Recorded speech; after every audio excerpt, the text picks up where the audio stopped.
Prezados irmãos e irmãs do programa Arte Espírita em Foco, estamos aqui para mais um vídeo no qual nós faremos uma análise de uma narrativa literária, contos espíritas que nós trazemos para vocês, para nós conversarmos acerca das lições que o Espiritismo traz para nós.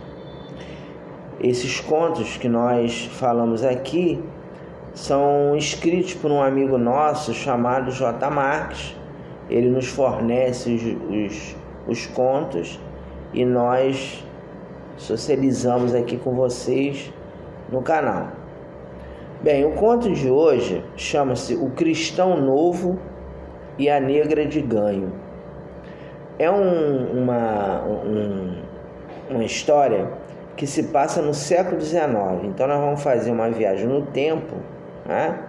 E vamos para 1872, numa época em que a escravidão ainda existia. O que é um negro de ganho, uma negra de ganho?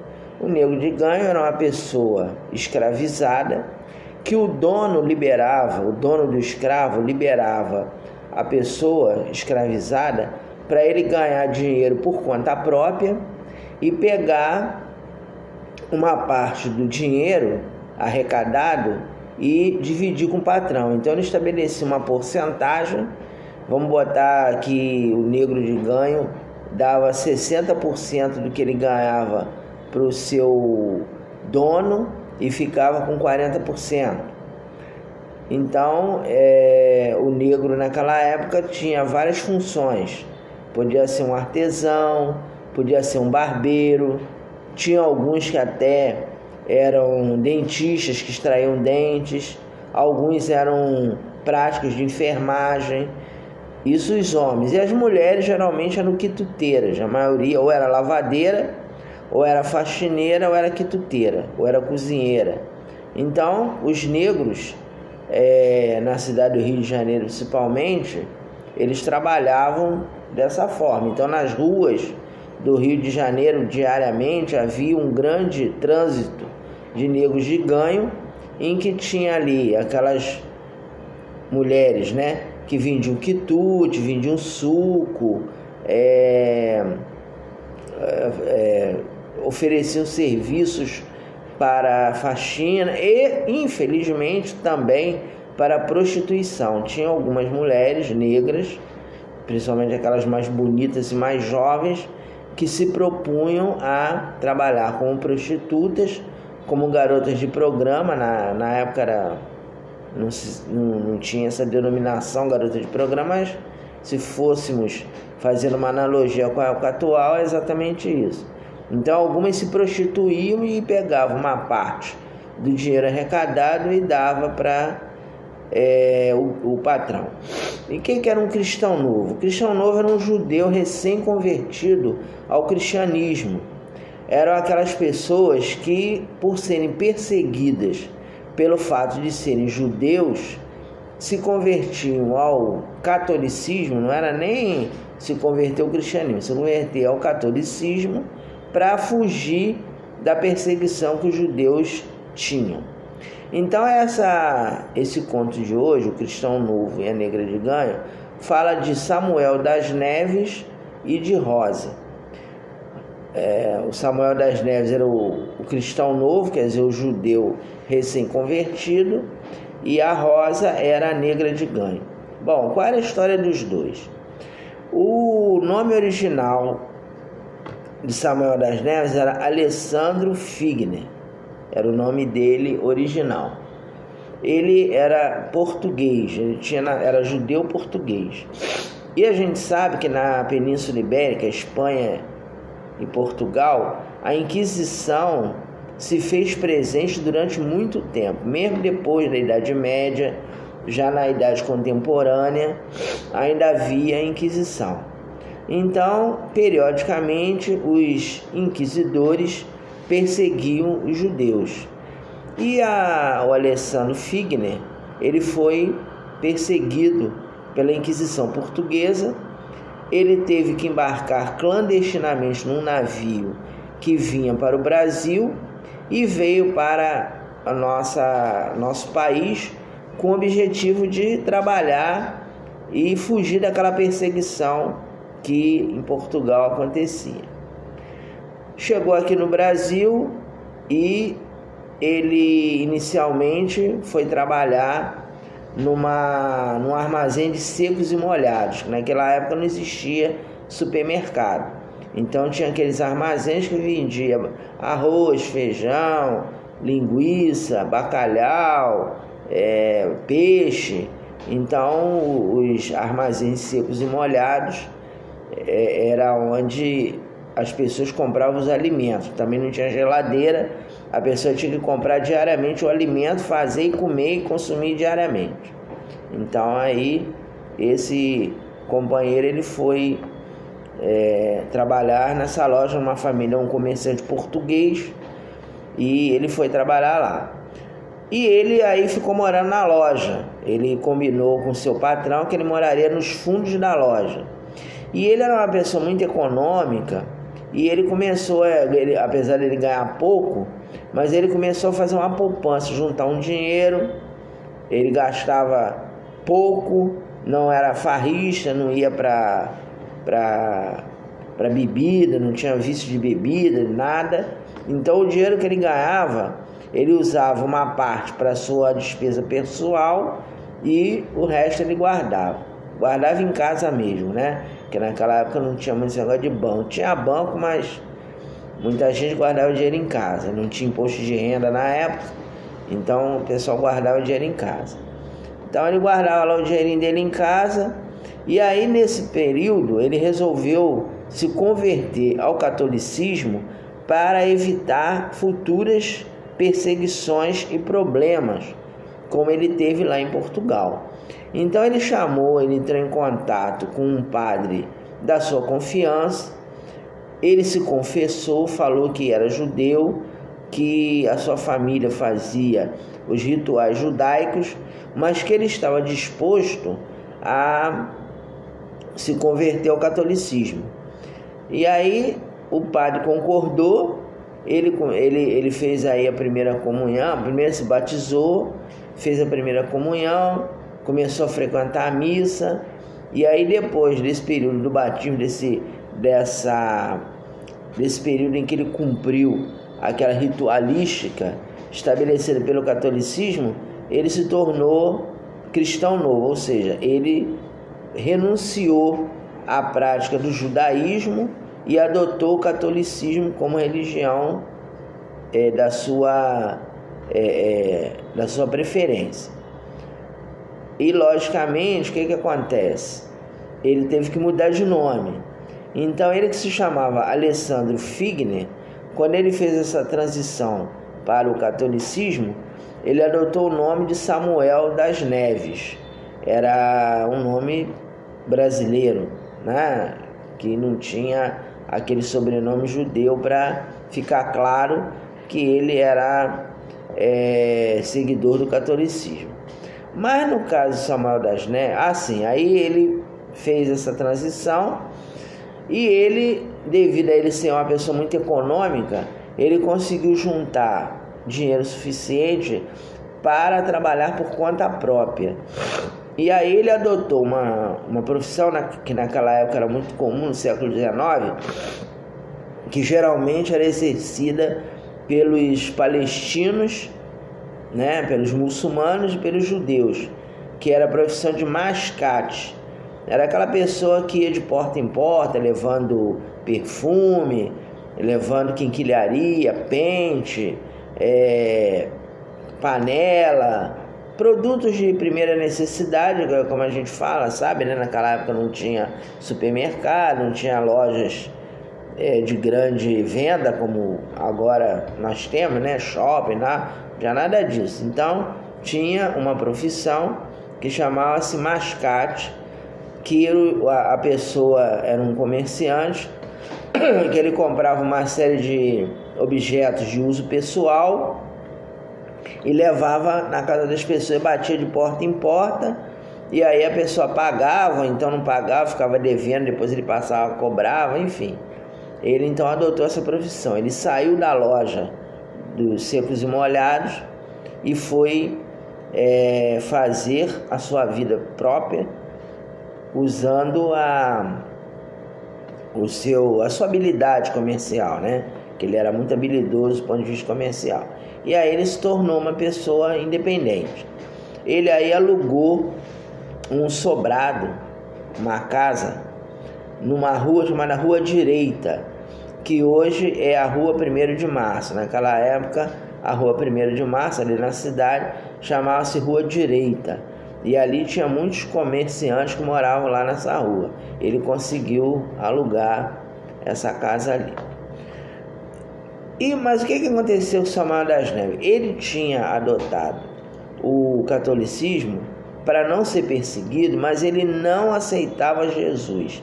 Intimamente, ele não aceitava Jesus como Messias. Ele achava que Jesus era um homem digno, era um profeta da raça, mas não era o Messias, né? Então, porque ele achava que o Messias era aquela pessoa que viria para restaurar a glória de Israel, ia colocar Israel novamente entre as nações predominantes no mundo. E naquela época Israel nem tinha estado ainda. O Estado de Israel ele só se estruturou em 1948, e inclusive foi o diplomata Oswaldo Aranha, na ONU, que fez a sacramentação, né? Que fez o discurso de inauguração do Estado de Israel. Então ele não tinha, o judeu naquela época não tinha terra, eles viviam espalhados pelo mundo, e o que os mantinha unidos era a religião. Mas como ele era católico, né, ele era cristão novo, então aparentemente ele tinha renunciado àquelas ideias. Mas intimamente ele continuava sendo judeu, né? Aquilo ali era, muitos cristãos novos faziam isso, né? Alguns até faziam escondido as práticas judaicas, né? Ia na missa e tal, mas lá nas suas casas, escondido em algum local, eles faziam as práticas judaicas, tinham aqueles rituais. Ele não chegava a esse ponto, mas ele não achava Jesus Messias coisa nenhuma. E um outro ensinamento de Jesus que ele não admitia de jeito nenhum e não compreendia amai os vossos inimigos. Então ele achava amar os vossos inimigos um absurdo. Na concepção dele era um ato de covardia você amar uma pessoa que não gostava de você. Se a pessoa não gostava de você, era a lei de Italião que estava no Velho Testamento: olho por olho, dente por dente. Não gosta de mim, me agrediu, eu vou agredir na mesma medida. Eu não vou ficar perdoando a pessoa, nem vou ficar querendo conviver com uma pessoa que está me agredindo. Então ele achava que esse ensinamento de Jesus, amai os vossos inimigos, era um ato de covardia. Ele achava que Jesus ensinou os seus discípulos a serem covardes. Então era isso, mas isso intimamente, ele não falava isso para ninguém. Era a concepção dele pessoal. Lá onde o nosso amigo morava, em frente à casa dele, tinha uma moça que também alugou um quartinho. Naquela época tinha muito essa coisa de casa de cômodo, né?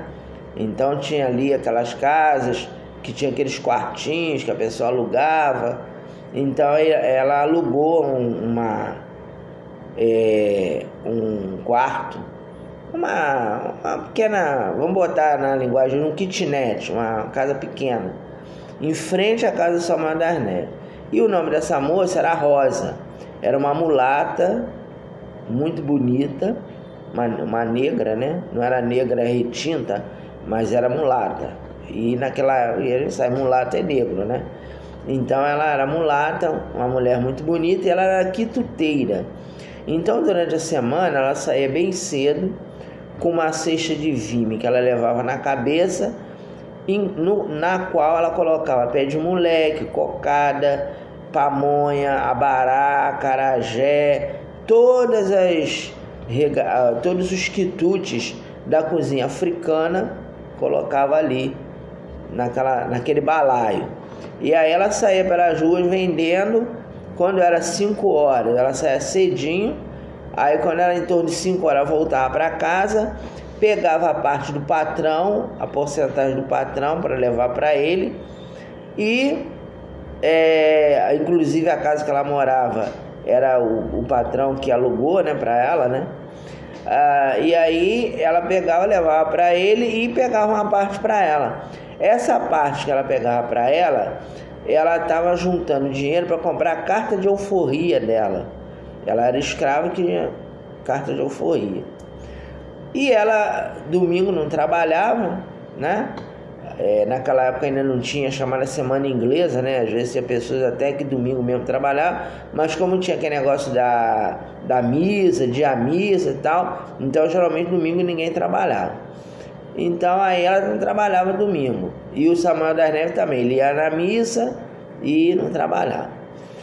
Aí quando era no domingo, no final da tarde, a Rosa sentava em frente da casa dela e começava a cantar aquelas músicas africanas, né, em Yorubá. E eram músicas muito tristes, né? Que o Samuel das Neves não compreendia o que ela estava falando, mas sabia que eram músicas oriundas da escravidão, na época da escravidão. A Rosa, ela era brasileira, ela tinha nascido no Brasil, era uma jovem ainda, tinha nascido no Brasil, mas a sua avó era africana, foi escrava. Ela também era escrava ainda, mas o patrão da Rosa já era mais tranquilo, né? A avó e a mãe da Rosa trabalhavam numa fazenda e elas ensinaram a ela essas músicas em Yorubá. E ela ficava ali cantando e tal. Aí quando era lá para as 8 horas, mais ou menos, ela entrava para casa e no dia seguinte começava tudo de novo. E a semana toda ela fazia isso. Bom, aí um dia o Samuel das Neves estava lá na porta, né? E ele começou a admirá-la, porque ela era uma moça muito bonita. Ele era judeu, mas não era aquelas pessoas racistas, né?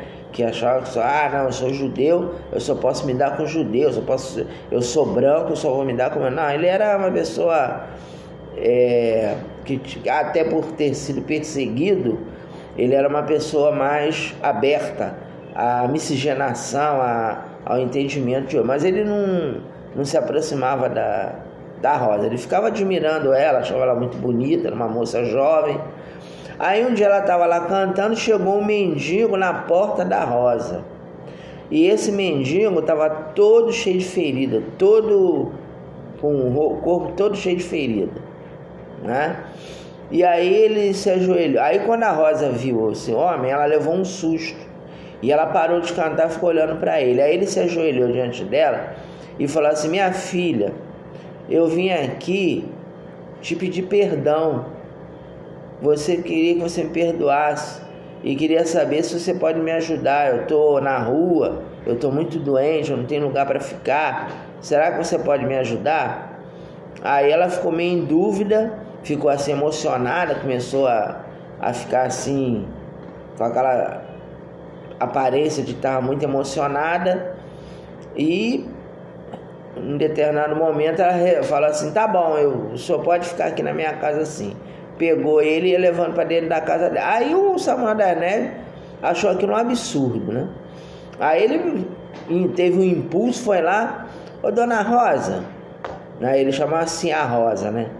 Ô Cia Rosa, quem é essa pessoa aí? Por que a senhora vai botar esse homem dentro da sua casa?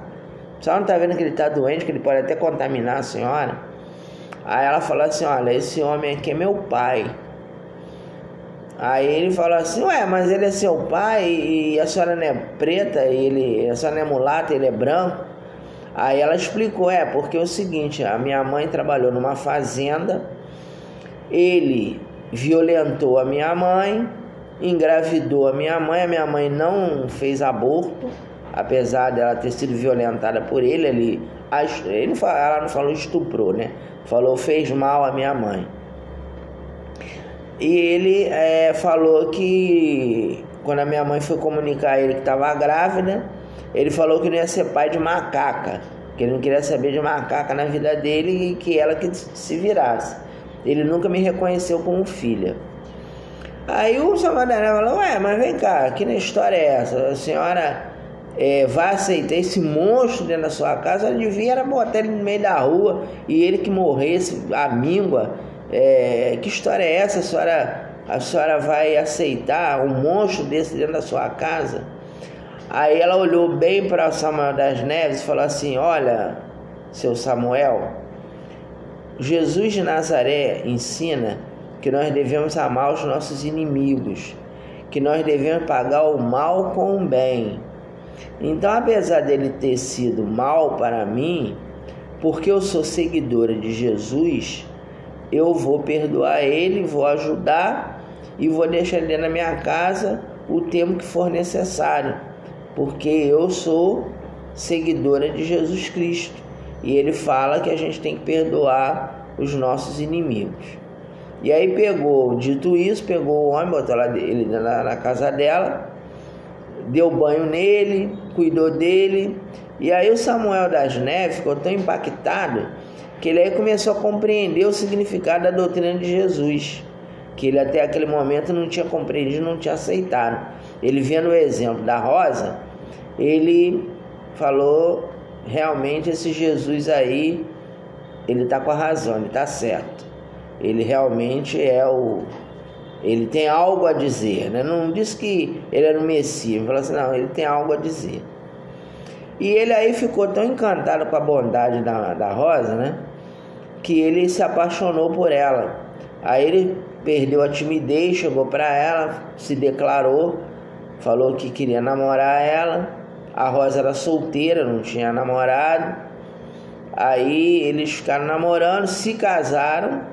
O pai dela morreu na casa dela e eles tiveram 5 filhos, 5 meninos, né, mestiços, né? Que já houve a miscigenação entre o judeu e a raça negra.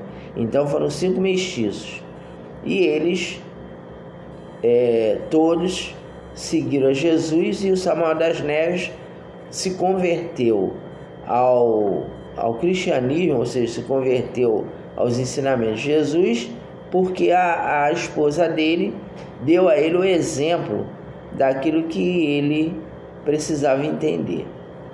Então, quais são as lições que nós podemos tirar sobre essa narrativa?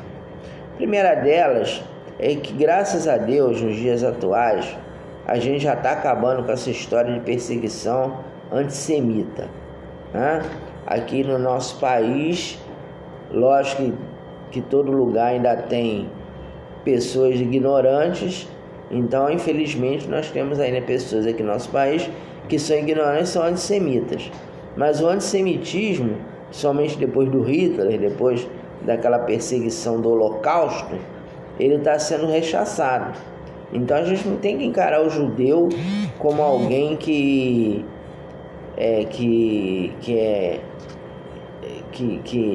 não tem valor, né? Então nós temos que olhá-lo como um irmão nosso, como uma pessoa que merece todo o nosso respeito.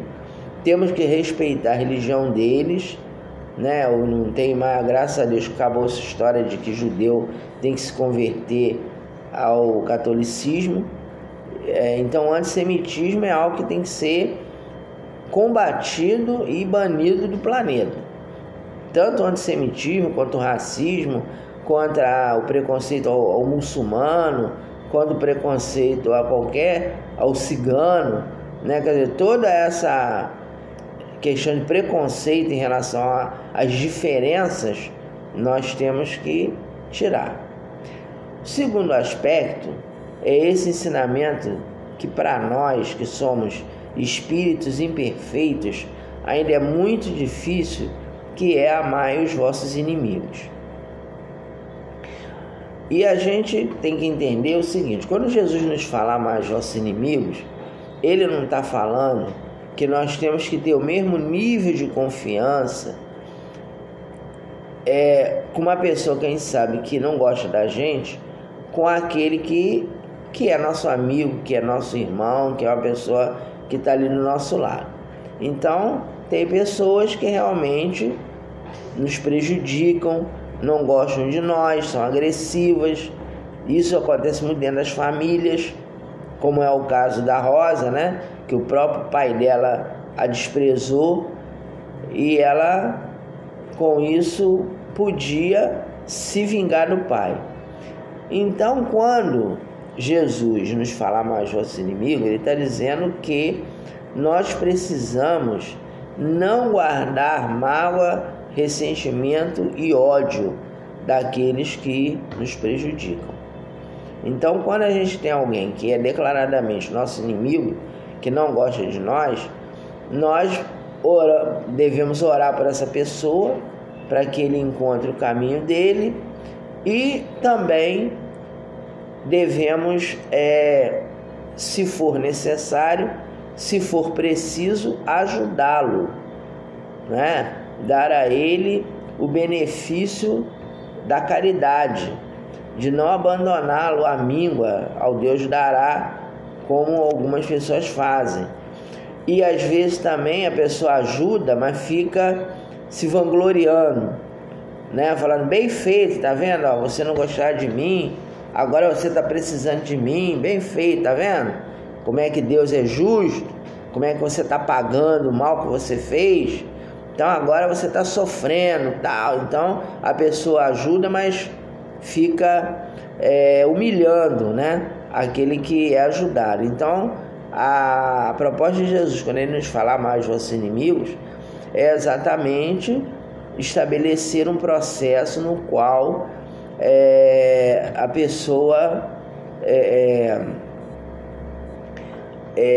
ajude aquele, primeiro através da prece. Então a pessoa às vezes não tem como, né, a pessoa se reconciliar de imediato com aquele ser, porque ele não quer, né? Então aí você ora pela pessoa. Quando aquela pessoa precisar de você, você esteja pronta para ajudar, esteja pronto para auxiliar, que não fuja a oportunidade de estar ao lado dele. E o outro detalhe é que você não guarda mágoa, ressentimento e ódio, porque mágoa, ódio e ressentimento, ele faz com que você fique em débito perante a lei divina. Porque quantas vezes nas vidas anteriores nós já não erramos, nós já não prejudicamos pessoas. Então isso tem que ficar claro. E finalmente, o nosso país, graças a Deus, né, que isso está se configurando cada vez mais, os casamentos interraciais estão acontecendo. Então naquela época não era comum, né, um homem branco se casar com uma mulher negra, mas desde aquela época que isso aí começou, e hoje, graças a Deus, está cada vez mais se configurando, né?